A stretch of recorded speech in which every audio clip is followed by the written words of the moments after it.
Hi everyone, I am Sharon Bicafirma. So today, I will present about the Agile software development.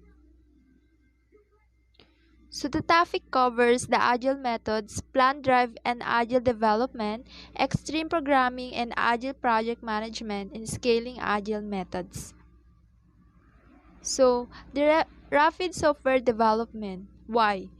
Need to react to changes more quickly than 2 years long waterfall project. 2 years and then you got the design wrong anyway, small delivers aren't abstract. And how? So the goal is to deliver working software quickly. Compromise less functionality in a delivery, not lower quality and less documentation. Focus on the code rather than the design. Interleave. Specification, design, and implementations are interleave. Deliver small versions and get user stakeholder input. So next is pain points. So these are the example of pain points. They are the quality, long cycle times, and productivity. So the Agile Manifesto. So our values, individuals and interactions over process and tools. Working software over comprehensive documentations. Customer collaborations over contract negotiations. Responding to change over following a plan. So that is while there is a value in the items on the right, we value the items on the left more. So the plan driven and agile specifications. So there are the requirements engineering, requirements specification, design and implementation, and of course the separate development stage with the outputs to the produce at each of these stage plan in advance. So not necessarily waterfall model, plan driven incremental development is possible. So next is plan driven waterfall method.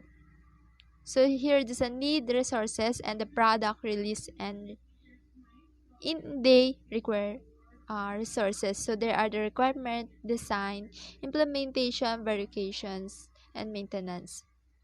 So there are the agile method. So this is the agile method. So you can see the visions team. So there are the improved team. So next is problems with agile methods. So it can be difficult to keep the interest of customer user who are involved in the process. Team members may be unsuited to the intense involvement that characterizes agile methods. So in prioritizing changes can be difficult when there are multiple stakeholders. Maintaining simplicity requires extra work. So in the contracts may be a problem as with other approaches to iterative development. Because of their focus on small, tightly integrated teams, there are problems in scaling agile method to large system. So less emphasis on documentations, harder to maintain when you get a new team for maintenance. So here the balance plan driven and agile. So you can say not great for agile, what type of system is being developed. So there are the plan driven approaches may be required for system that required a lot of analysis before implementations. And what is the expected system lifetime? So long time lifetime system may require more design documentation to communicate the original intentions of the system developed to the support team. And what technologies are available to support system development? So they are the agile methods, really a good tool to keep track of involving design. And how is the development team organized? So many teams are outsourcing need design documents to control borders. There are the culture or quarter need details specification is rapid feedback from users realistic large scale not collated may require more formal communications methods and needs high level programming skill or refactoring work with little specs. So outside regulation documentation requirements. Next is extreme programming. So a popular form of agile. Extreme programming or XP takes an extreme approach to iterative development. So new versions may be built to several times per day. So increments are delivered to customer every 2 weeks. All tests must be run for every build and the build is only accepted if tests run successfully. So the customer involvement means full-time customer engagements with the team. Specifications, truth, storage broken into tasks. So people not process peer programming collective ownerships and a process that avoid long working hours. Regular system release set of user stories. So maintain simplicity, truth constants, refactoring of codes. So next is the extreme programming release cycle. So here the extreme programming release cycle.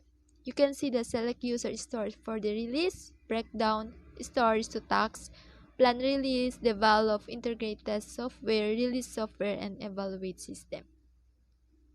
So here we go the parts and the whole. So you need to set target, controller, and the spec.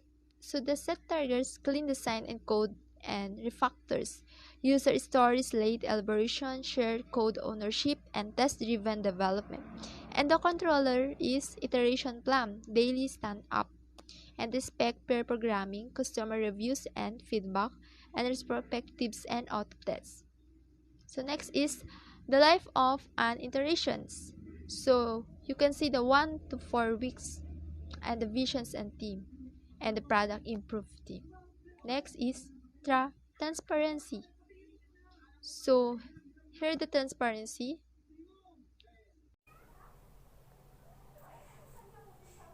A prescribing medication story.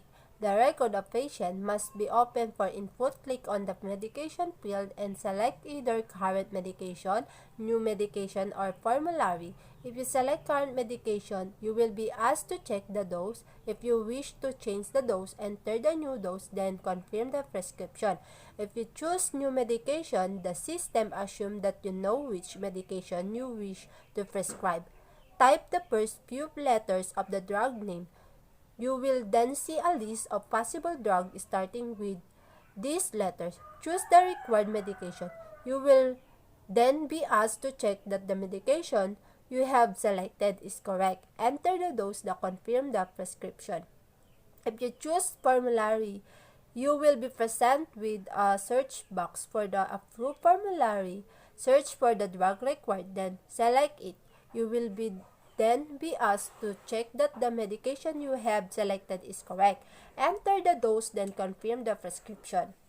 In all cases, the system will check that the dose is within the approved change and will ask you to change it. It is outside the range of recommended doses.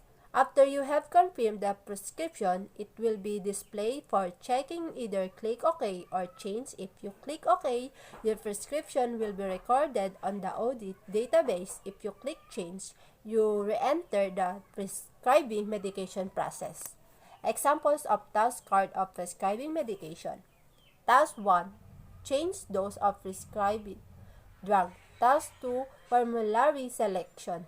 Task 3. Dose checking. Dose checking is the safety precaution to check that the doctor has not prescribed a dangerously the small of the large dose. Using the formulary ID for the generic drug name, look up the formulary and retrieve the recommended maximum and minimum dose. Check if the prescribed dose against the minimum and maximum. If outside the range, issue an error message saying that the dose is too high or too low. If within the range, enable the confirm button. Refactoring. Programming team look for possible software improvements and make this improvement even where there is no immediate need for them. This improves the understandability of the software and so reduce the need for documentation. Changes are easier to make because the code is well structured and clear. However, some changes require architecture refactoring, and this is much more expensive. Risk. Change the user does not test. Changes to working software break it. Example of refactoring: reorganization of class hierarchy to remove duplicate code, tidying up and renaming attribute set and method to make them easier to understand.